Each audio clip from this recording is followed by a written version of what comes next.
Imagine standing on the edge of a vast African landscape tens of thousands of years ago. There are no roads, no cities, no borders, no maps showing the shape of the world.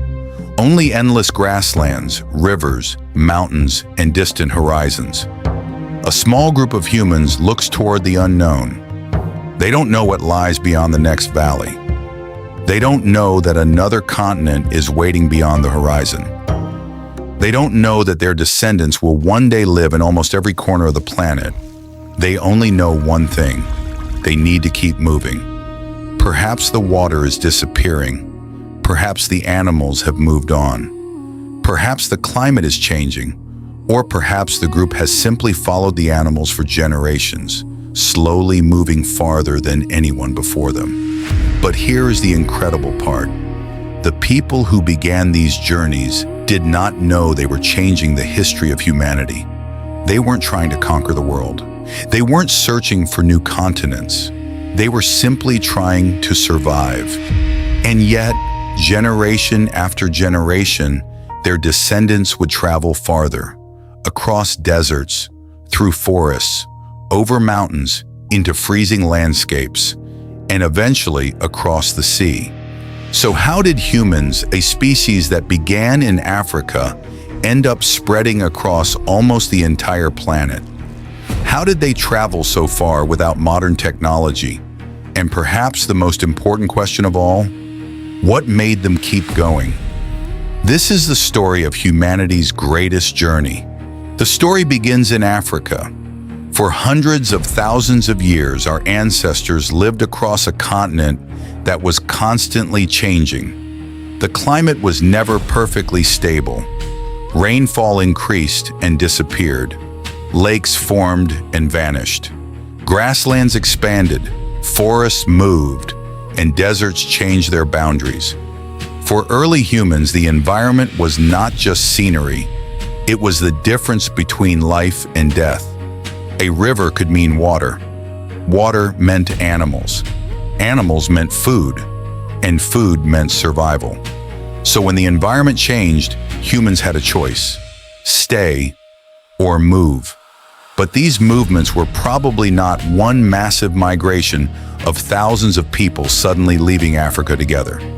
Instead, imagine something much slower. A small group moves a few kilometers. They find a new place. They stay. Children are born. Generations pass. Then another group moves farther, and another follows. Over thousands of years, these small movements could become an extraordinary journey. The people moving forward didn't know they were leaving Africa. They were simply moving toward the next source of water, the next herd, the next valley, the next place where life was possible. And sometimes the world itself opened a door. The Sahara Desert, for example, has not always been the dry landscape we know today. During wetter periods in the past, parts of the region were transformed. Lakes appeared, rivers flowed, grasslands spread across areas that are now covered by sand. For humans searching for food and water, these changing landscapes could create natural corridors, a route through a world that would otherwise be almost impossible to cross. And slowly, humanity began to move beyond the place where it had evolved, toward the Middle East, toward Asia, toward a world that our ancestors had never seen before. But leaving Africa was only the beginning. The real challenge was learning how to survive in places completely different from home. Today, we can look at a map and understand exactly where we are. We can cross an entire continent in a few hours. We can fly across oceans. But imagine trying to explore the world without knowing what is beyond the next mountain. No compass, no GPS, no satellite images, no road signs, nothing telling you where to go. For early humans, the world was a mystery, and yet they traveled farther than we might imagine. But they probably didn't think of their journey as a single expedition. They traveled on foot. They followed rivers. They followed coastlines. They followed animals.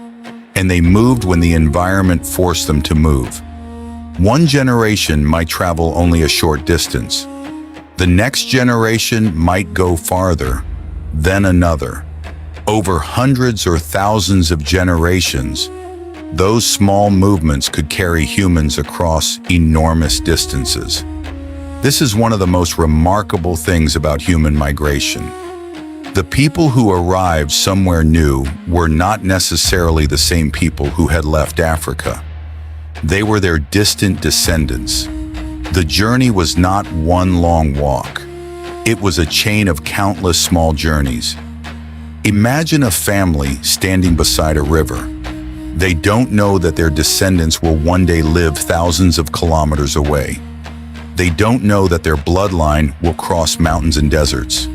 They only know that there is food ahead, so they move.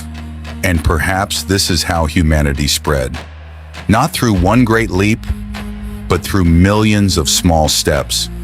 Some groups stopped, some disappeared, others continued, some returned, others moved in completely different directions. The process was slow, complicated, and probably far less organized than the arrows we draw on modern maps. But eventually, humans began to reach environments that were dramatically different from the African landscapes where their ancestors had lived. They encountered colder climates, different animals, new plants, mountains, forests, and enormous ice-covered regions. The world was about to test them. Imagine stepping into a landscape covered in snow. The wind is freezing. There are no modern buildings, no supermarkets, no warm clothes waiting in a closet, no emergency services. If you become sick or injured, there may be no one coming to save you. For humans entering colder environments, survival required more than courage. It required adaptation. Fire became incredibly important. It could provide warmth, light, protection, and a way to cook food. Shelters protected people from wind and cold. Clothing made from animal skins could help preserve body heat, and tools allowed humans to process food and materials more efficiently. But there was something even more important: the group itself. One person alone was vulnerable, but a group could do things that a single human could never accomplish. One person could watch for danger. Another could prepare food. Others could care for children. Hunters could work together. Knowledge could be shared. And perhaps most importantly, knowledge could be passed from one generation to the next. A child didn't have to discover fire again. They could learn from someone who already knew how to make it. They didn't have to invent every hunting technique. They could watch the adults. They didn't have to learn which plants were dangerous through trial and error. Someone could teach them. This ability to preserve and transfer knowledge may have been one of humanity's greatest advantages. Because humans were not simply adapting physically, they were adapting culturally. If the environment changed, they could change their behavior. If animals became harder to hunt, they could develop new tools. If temperatures dropped, they could improve their shelters and clothing. And if one group discovered a better way to survive, that knowledge could spread. This may have helped humans enter environments that would have been impossible for them to survive in alone. But the journey was still far from over. Humans had crossed landscapes. They had survived new climates. But eventually, they reached something far more difficult: the sea. At some point in our deep history, humans reached places where simply walking was no longer enough. They faced water, large stretches of water. And this raises one of the most fascinating questions in human history. How did humans cross the sea? We don't know every detail. The evidence is incomplete.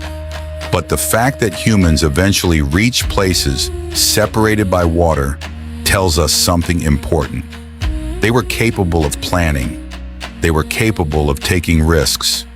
And they were capable of using technology in ways that we may never fully understand. Imagine standing on a shoreline thousands of years ago. Behind you is everything you know, your family, your group, the land where you were born. Ahead of you is the ocean. You don't know what is on the other side. You don't know if there is land beyond the horizon. You don't know if you will ever return. And yet, someone goes. Maybe it begins with a simple crossing, a short distance, then another. And eventually humans reach lands that had never been inhabited by them before. Australia is one of the most extraordinary examples. Its arrival by humans required crossing stretches of water. That means that, at some point, ancient people had to do something remarkable. They had to leave the familiar world behind and cross into the unknown. This tells us something powerful about our ancestors. They were not simply survivors. They were explorers. Not explorers in the modern sense. They didn't carry maps. They didn't have scientific instruments. But they were constantly pushing into the unknown. And eventually, humans reached almost every major environment on Earth. They entered forests, deserts, mountains, cold northern landscapes, and islands separated from the continents. But there is another part of this story that is often forgotten. Humans were not alone. When Homo sapiens entered new parts of the world, other human relatives were already living there. Neanderthals lived across parts of Europe and Asia. Denisovans lived in parts of Asia. And there were likely other ancient human populations that we know little about. So the spread of Homo sapiens was not simply a story of one species walking into an empty world.